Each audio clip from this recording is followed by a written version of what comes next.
सरकारी मुलाजमीन के मजे खत्म, मुफ्त बिजली किसी सूरत नहीं मिलेगी। वजारत तवानाई ने वाजे कर दिया, 2 लाख से जायद सरकारी मुलाजमीन को सालाना 25 अरब रुपए की मुफ्त बिजली किसी सूरत फराहम नहीं कर सकते। वजारत तवानाई ने नई समरी तैयार कर ली। समरी निगरान वजीर तवानाई के दस्तखत के बाद वजीर आजम सेक्रेटरीट को भिजवा दी जाएगी। समरी में कहा गया है कि वजारत तवानाई के सरकारी आदाद शुमार के मुताबिक 32,000 अफसरान सालाना 12 अरब रुपए की मुफ्त बिजली इस्तेमाल करते हैं।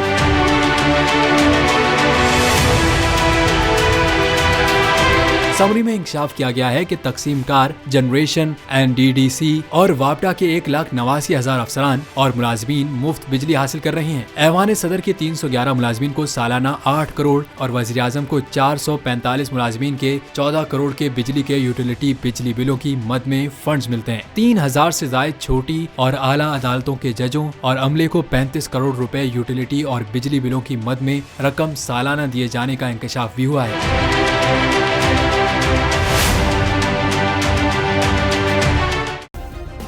सब्सक्राइब करें और बेल दबाएं ताकि कोई खबर रह न जाए।